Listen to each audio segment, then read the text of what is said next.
तहरीक तहफ़्फ़ुज़ आईन पाकिस्तान ने वज़ीर आज़म की मुज़ाकराती पेशकश कबूल कर ली। शफ़ाफ इलेक्शन और चीफ इलेक्शन कमिश्नर की तकर्री पर बातचीत पर आमादगी। नायब इसाक़वर बानी से दस्तखत कराने की गारंटी भी दे दी।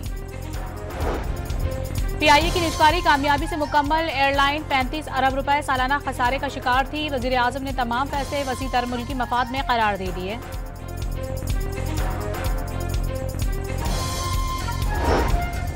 फील्ड मार्शल सैयद आसिम मुनीर की ज़ेर सदारत कोर कमांडर्स कॉन्फ्रेंस। वाज़ेह कर दिया, कौमी यकजहती, सलामती और इस्तेहकाम को नुकसान पहुंचाने या मुसल्लह अफवाज और अवाम के दरमियान तफर्रुका पैदा करने की इजाज़त नहीं दी जाएगी, ख्वाह से अनासिर सियासी हों या कोई और।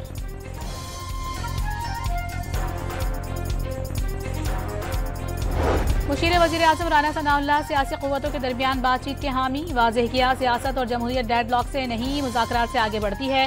सियासी जमातों को मिल बैठकर मसाइल पर बात करनी चाहिए।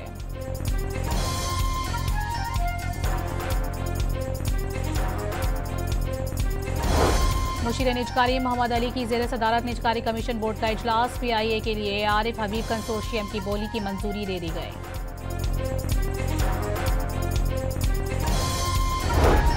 लाहौर की सड़कों पर घूमने फिरने की इजाजत है मगर फसाद की नहीं। वज़ीर इत्तलात अस्मा बुखारी का वज़ीर आला खैबर पख्तूनख्वा के बयान पर रद्द अमल।